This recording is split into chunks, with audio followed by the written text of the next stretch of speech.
When I was young, I was always told that the sounds I heard at night were made up. "It's just figments of your imagination," my father would always tell me. But every night, as I laid tiredly on my stomach, covered from head to toe in blankets, I could have sworn I heard what almost sounded like someone tapping their fingernails across the floor of the attic above my bedroom. Whenever I heard it, usually around the first night of every month, it would begin ever so quietly. It would always start off as just a few taps, repeating themselves for hours some nights, and only seconds on others. That was usually enough for me to start jumping in my parents' bed those nights. But as I got older, my parents would start locking their bedroom door, insisting upon the belief that my imagination was just getting the better of me. But I knew something wasn't right. I usually would try to sneak out of my bedroom those nights. I'd wait silently under my covers, listening until I heard the latch of my parents' bedroom shut closed. Then, I'd silently sneak downstairs and sleep on the couch those nights, just to avoid the noises coming from the attic. Not long after my 18th birthday finally came around. Being a kid, of course, I was ecstatic. And at my party, after all my friends had given me their gifts, my mother came out and said that there was still one last surprise for me, but I had to close my eyes. Reluctantly, I closed them, expecting my father to come out and pull some mean trick and shove some birthday cake in my face. But instead, I heard nothing but some silent giggling from a couple of my friends as something hairy, and what only I could really describe at the time as wiggly, was slowly placed into my extended arms. After getting the go-ahead from my mother, I lifted my eyelids to see a small, sandy brown puppy laying across my arms. I immediately loved the little dog. I would eventually name Queenie, after a song my mom would listen to in the car on a regular basis.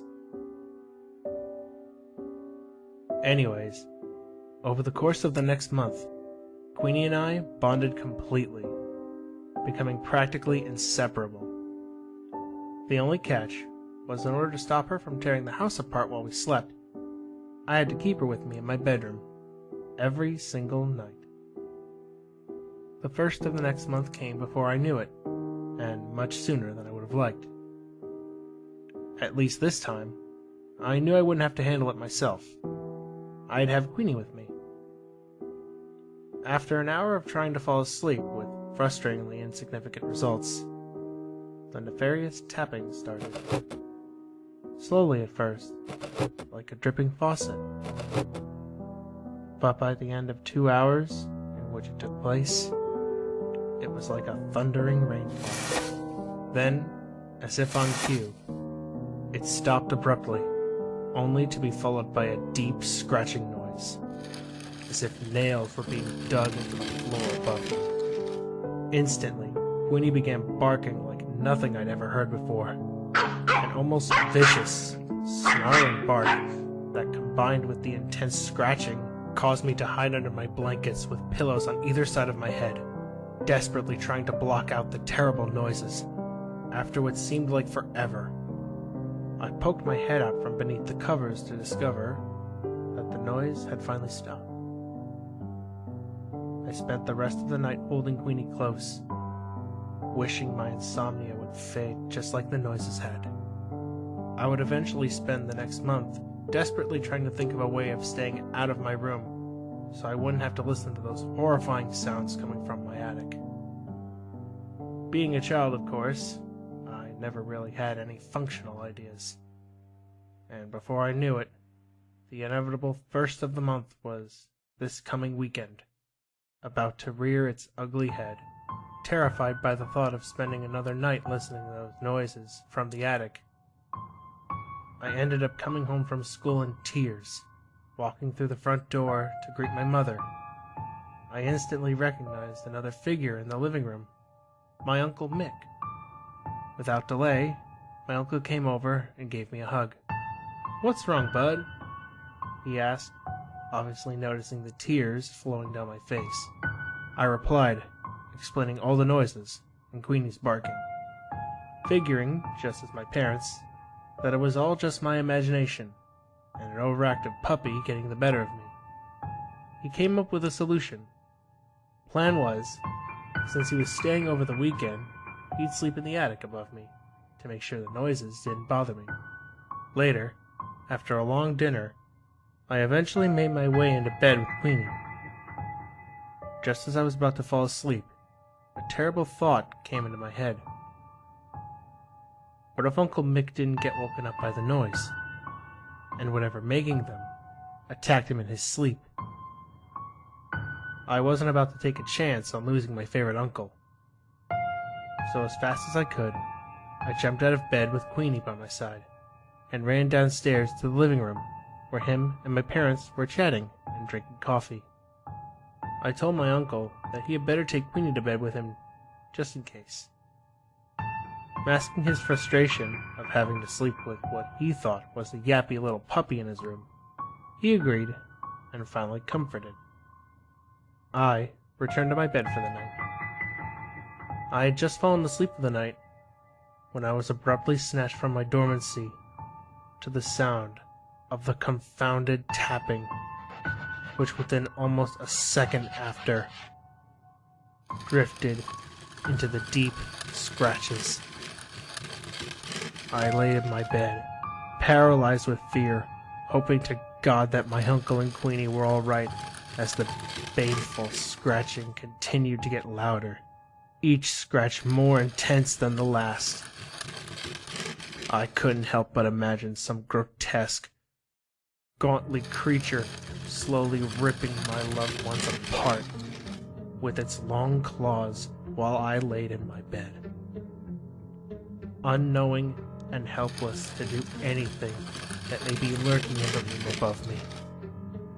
After 30 minutes, the scratching finally ended, only to be replaced with a slow, wheezing sound, resounding off the walls in such a way that it almost seemed as if its source was directly beside me.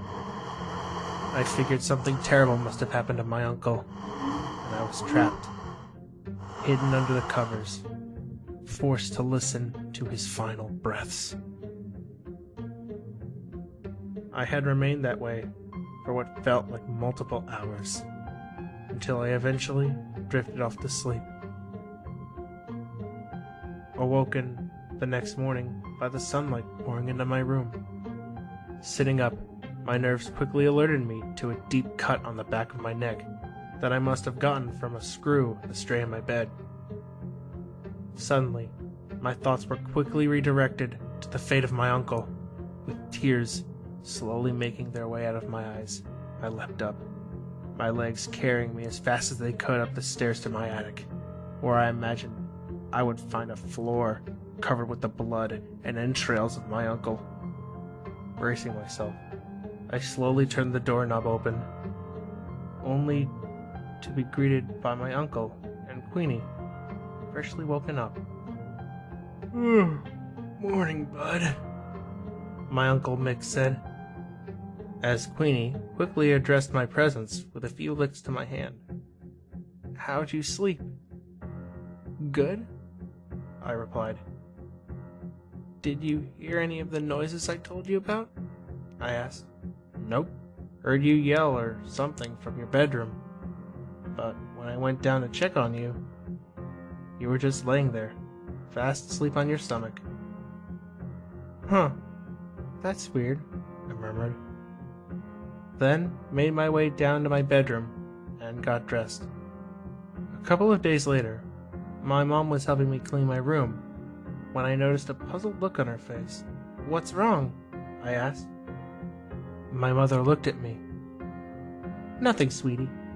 I was just wondering how you got those handprints on your ceiling." At once, I realized the truth. Those noises weren't coming from my attic. They were coming from my ceiling. Later that week, I moved out of my room and into the attic. My dad would begin to use that room as an office, and eventually I got older and left for college, leaving behind my parents and a 3-month-old baby brother. A few years later, however, I returned home for one of my regular visits to have my younger brother come tell me about his new bedroom that he got in Dad's old office. My heart sank, and as he turned around, I couldn't help but notice a small cut on the back of his neck.